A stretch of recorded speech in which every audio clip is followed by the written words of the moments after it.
javi mi šta je s tim. Traži me Borko, 50 litara benzina.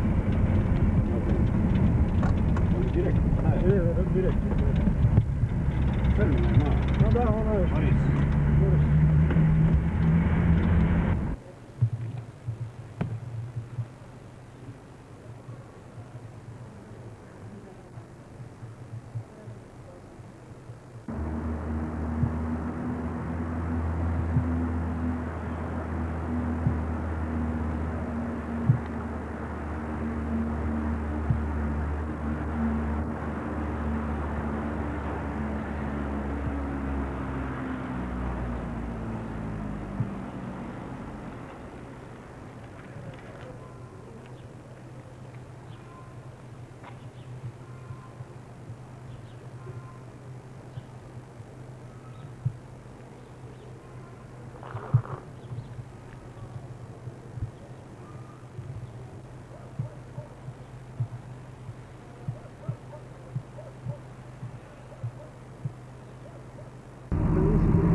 Ja ću poslije da pitam. Ja ću obuhvatiti što mogu. Dobro, lako ću.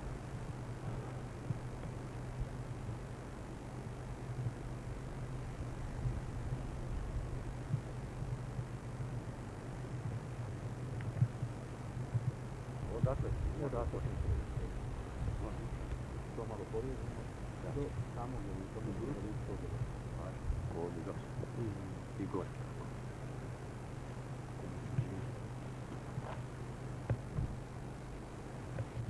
Nalazimo se u rejonu brda na domak Gole planine.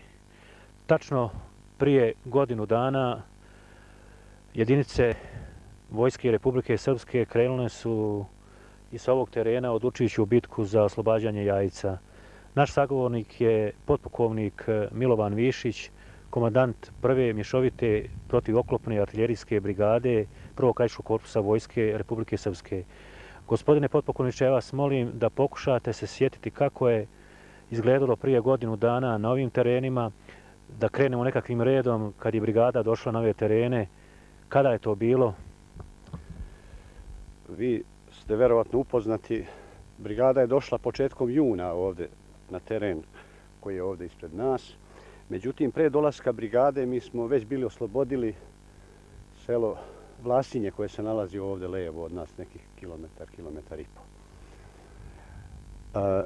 Također, cela javnost, a posebno Mrkonjić, zna, jer je to jedna ogromna tragedija, posebno za Mrkonjić grad, da su odmah sutra dan po oslobađanju Vlasinja ovdje upravo na ovom terenu koji se ovdje vidi blizu u rejonu sela Šebezi nastradali milicioneri, ja sad ne znam tačno koliko njih, ali sjećate se toga masakra. Posle tog događaja, odnosno koji se ovdje dogodio sa milicijom iz Mrkonjić grada, bataljon koji je vodio kapetan Kuriđa se povukao iz Vlasinja i praktično ovo sve dole do Bjelajaca ostalo je ponovo prazno i pod ustaškom komandom. Brigada kojom ja komandujem, ona je došla početkom juna, tada je potpukovnik Lazo Babić bio njen komandant, sada pukovnik. I kada je ranjen 24. septembra u rejonu Podova, onda sam ja 25. septembra primio tu dužnost. Međutim, paralelno sa prijemom brigade, ja sam praktično primio i celu taktičku grupu koja je u okviru 30. divizije imala zadatak da preko Gole planine izbije u Jajce. Ja bih vas samo ukratko upoznao o rasporedu snaga koje je tada taktička grupa imala. Upravo ja sam mislio vas i da. pitati, kad ste preuzeli brigadu, Da. vi ste upravo došli ovdje na ovo mjesto gdje se mi sad nalazimo, ovdje je bilo i komandno mjesto brigade. Jeste, ovdje je bilo istaknuto komandno mjesto brigade, tu vidite ove stare bunkere i rovove gdje smo imali centar veze, uređaje i odakle se vodio ovaj deo operacije. Međutim, kasnije kad sam sagledao borbeni raspored jedinica koje su bile u sastavu taktičke grupe 1, onda sam izvršio određena pomeranja borbenog rasporeda unutar taktičke grupe 1, a sad ako vas zanima možda će biti lakše da kasnije shvatite kako smo upravo rešili Jelik. Dobro, Jeliku ćemo razgovarati na samom Jeliku. Ovdje je bilo prilično otpora i ovdje je bilo dosta borbi. Možete malo o tome pričati, možete se sjetiti nekih možda zanimljivih detalja, događaja, možda kako ste vi donosili nekakve te odluke. Dobro, odluke se donose na osnovi nekakvih viših naređenja, međutim, radi se o živim ljudima, bitno je da svaki čovjek ostane živ. Kako ste vi to sve ulomili u sebi, kako ste provodili te noći, kakav je bio vaše osjećanje pre svaki novi zadatak, kako ste se snalazili? Kakva je bila saradnja između starješina ostalih jedinica? Ja vas molio da malo o tome pričamo. Dobro, može. Samo da vas na početku upoznam. Ovdje taktička grupa 1 je bila sljedećeg sastava. Mi smo držali skroz položaje od Crne reke, levo, i do Podova desno. Tu iznad Vlasinja bio je moj pozadinski bataljon iz brigade 1. mješovite protivoklopne. Zatim prištapske jedinice držali su također ovaj deo ovdje, komandno izviđačka baterija, deo policije, ovo upravo ispred nas, ovdje iznad sela Bareva. Zatim motorizovani bataljon iz moje brigade držao je ovdje selo Šebeze sa jednom četom.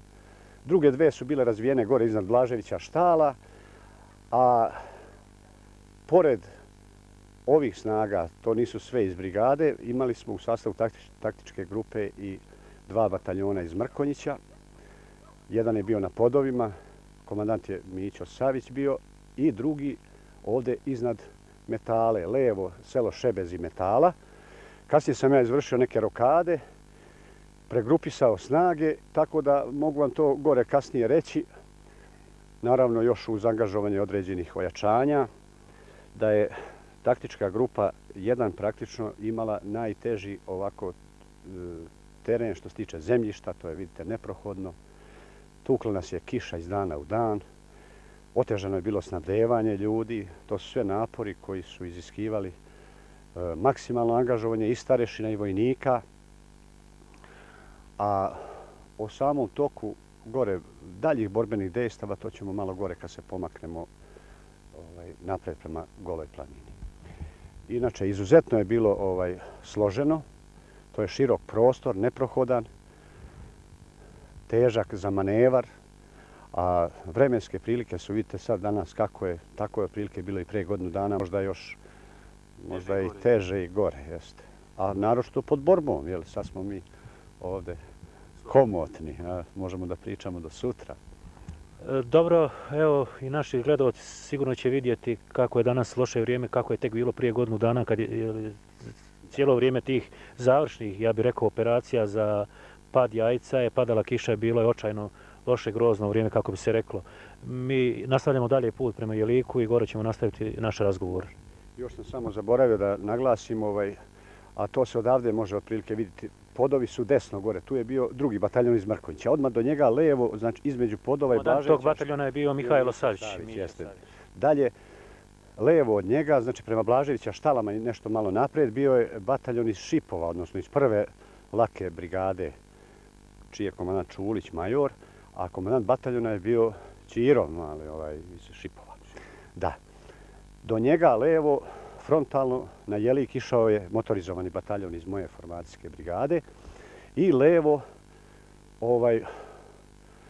kasnije sam sa Podova morao pregrupisati i prebaciti drugi bataljon Miće Savića ovamo levo da obuhvatimo Jelik sa leve strane, a Desni sused na podove je ušao bataljon, jedan ojačan, dobar bataljon iz Sanskog mosta pod komandom pukovnika Basare.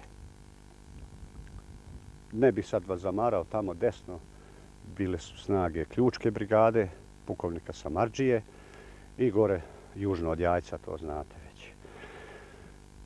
Dobro, hvala vam, pa nastavit ćemo dalje razgovor. 1006 metara, jedvo maj. 10,06.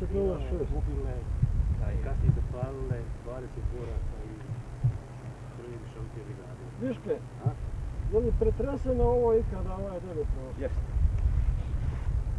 Misliš zbog onih mjesta? Zbog mjesta. Jesu, išli dole.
Nastavljamo razgovor sa potpukovnikom Višićem. Evo, nalazimo se u podnožju Jelika. Čuveni Jelik, jako ustaško utvrđenje. Kako je to izgledalo tog 25. jel tako, 25. su negdje krenule ove završne borbe. Kako je izgledao proboj Jelika? Dajte nam malo pričajte o tome. Da, evo upravo se nalazimo u podnožju Jelika. To je vrh zloglasne Gole planine, najviša tačka 1006 metara. To je nekih 500 metara ovdje ispred nas. Tu su bila najjača ustaška utvrđenja. To ćemo kasnije, možemo otići da pogledate kakve su bunkere imali i kako su nas ovdje čekali. Kad sam primio zadatak u završnim operacijama za oslobođenje Jajca, sad bih samo vas upoznao kratko sa kojim snagama smo upravo išli prema Jeliku. Ovdje u zahvatu ovog dalekovodnog stuba i ovog desno tamo išao je drugi bataljon iz 11. Mrkonjićke brigade. Komandant bataljona je bio Mićo Savić. Mićo Savić je komandant bataljona bio. Znači on je imao zadatak da obuhvatom sa leva, ne da ide ravno na Jelik, nego obuhvatom sa leva ovdje iznad stijena da ide dalje prema Jajcu. Ravno na Jelik išao je motorizovani bataljon iz 1. mješovite protivoklopne artiljerijske brigade, čiji sam ja komandant. Major Macanović je vodio bataljon, komandovao sa njim i išao je frontalno na Jelik. Desno od Jelika išao je upravo od poteza Blaževića Štale prema Jeliku, ali obuhvatom sa desna išao je bataljon iz 1. lake brigade Jajačke. Bataljon inače iz Šipova, komandant je bio poručnik Ćirko. To su ta 3 bataljona koje sam upravo neposredno vodio ovdje preko Gole planine u aktivnim dejstvima.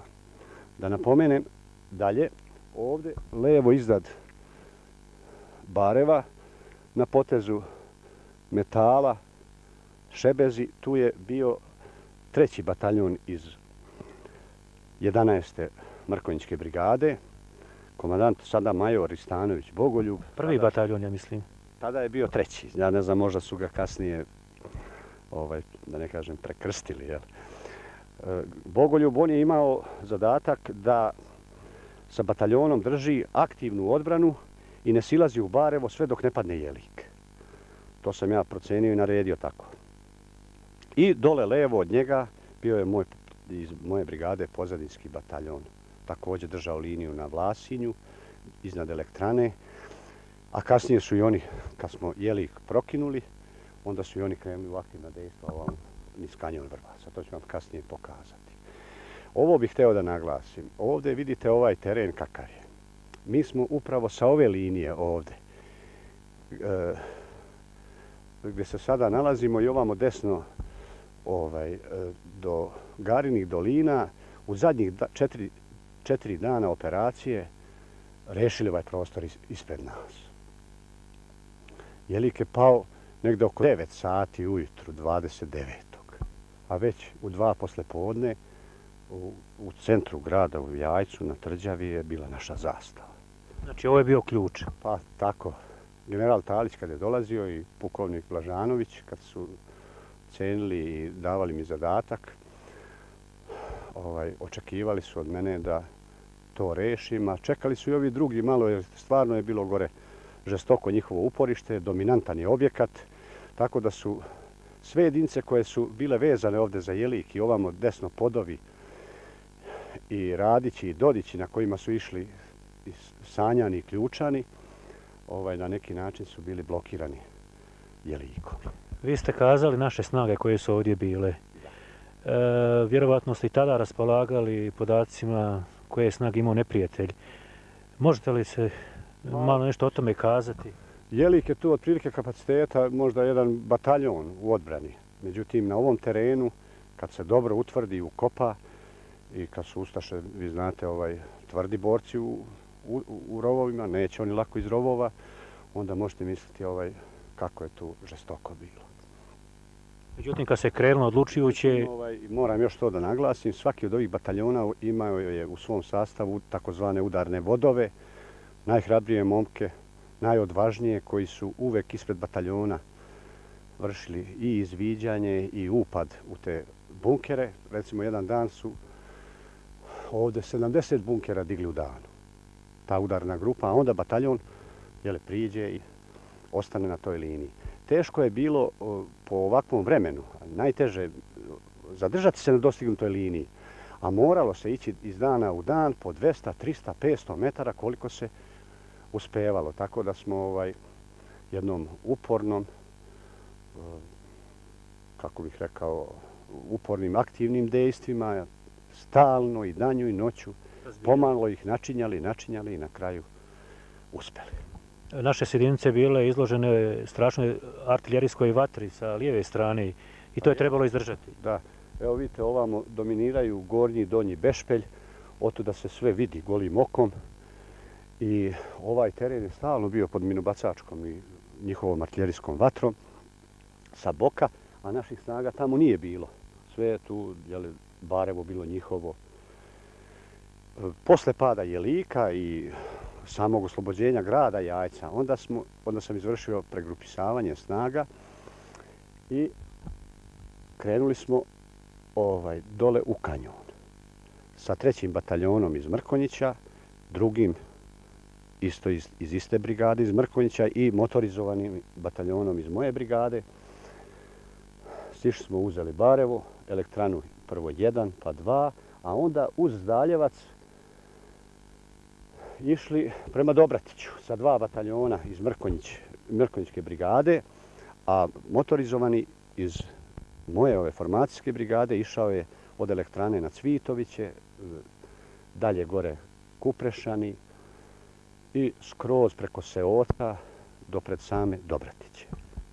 Je li bilo većeg otpora njihovog na lijevoj strani rijeke Vrbas? Na lijevoj strani, na desnoj obali, s one strane rijeke Vrbasa, nije bilo otpora većega, jedino ovdje u Kuprešanima, tu je Ključka brigada imala nešto malo otpora, ali sva 3 ova bataljona su bez jednog ranjenog i povređenoga izbili i ispred Dobratića izvršili zadatak. Kakav je bio osjećaj kad ste znali da je Jelik pao i kojeg ste dana vi kao komandant brigade ušli u Jajce? Kakav je bio to osjećaj za vas poslije 3-4 mjeseca ovdje paklenih borbi i teških borbi, što se kaže za svaki žbun, kamen, čuku. Evo vidimo ovdje pravo šipražje, prosto zeca nema provući, a kamoli čovjek. Međutim, naši su borci stvarno herojski, junački, viteški izvojali ovu pobjedu i mislim slušao sam i samih boraca i od starješina da je ovo ipak bila, kažu, odlučujuća bitka za pad Jajca. Kako je bilo vaše osjećanje poslije svega toga kad ste došli u Jajce? Pa ja sam u Jajce odmah sutradan otišao po naređenju. A mogu vam reći da shvatite otprilike kako je tu teško bilo, da smo mi tu od Šebeza, sa te linije Šebez i Garina dolina do ovde, odnosno do vrha Jelika, 35 dana imali žestoke borbe. Iz dana u dan, iz noći u noć. To je otprilike negdje oko 10 kilometara terena. A svega nekih možda 10 kilometara. Ali smo uspeli. Dobro, na ovom mjestu se desio jedan zločin, zlodjelo. Ovdje su ustaše masakrirale naše borce koje su ubili, uhvatili.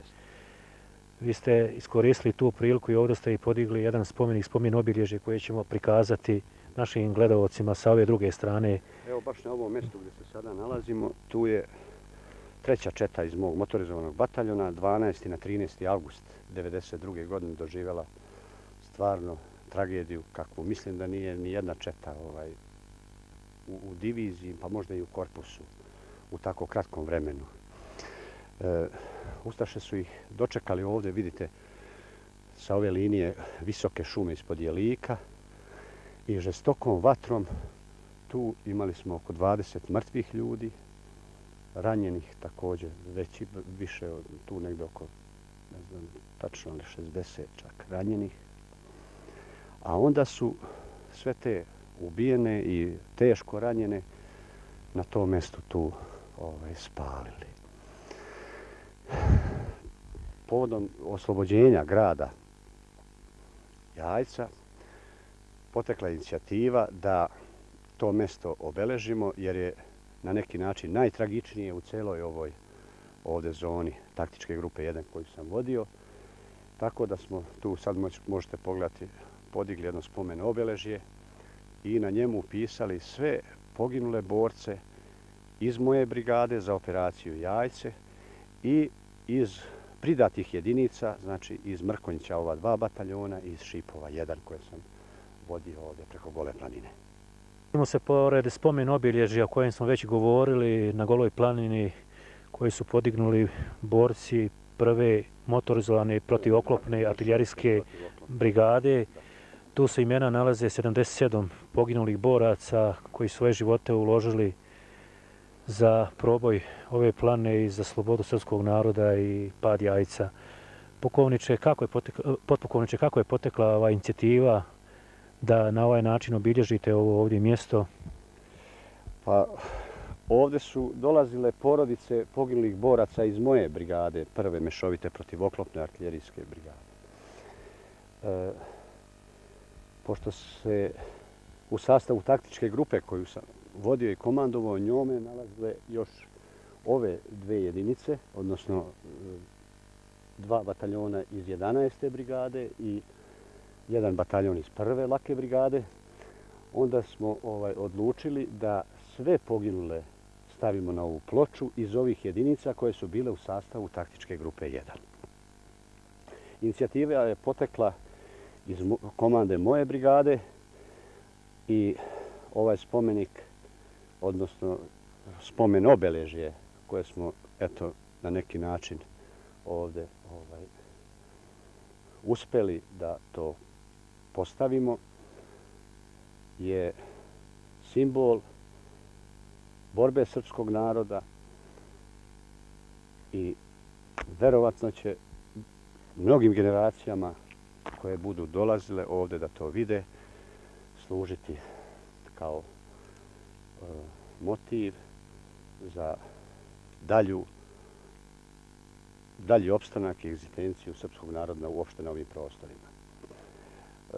Još bih samo rekao da zvanično ovaj spomenik, odnosno spomen obeležje, nije još otvoren. To se planira prekosutra 29. kada smo pozvali sve porodice poginulih i nestalih koji su ovdje na ovom spomen obeležju upisani, a onda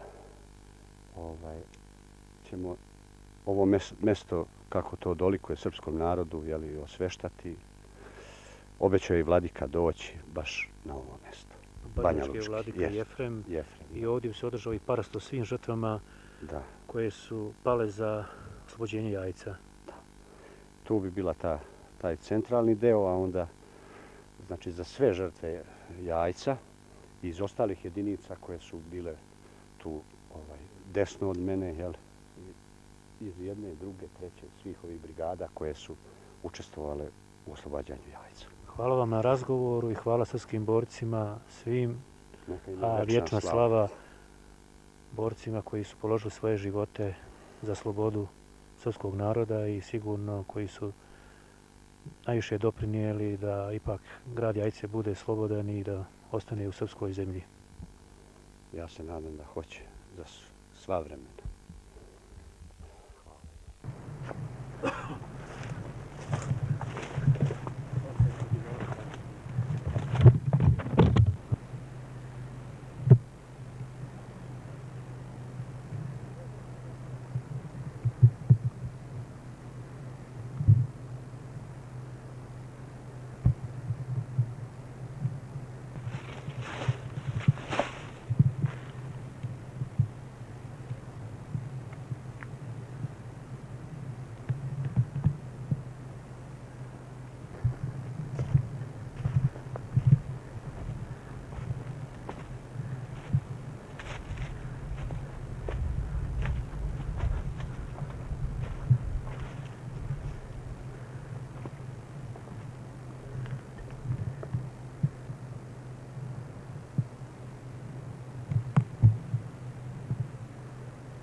Kad to želi?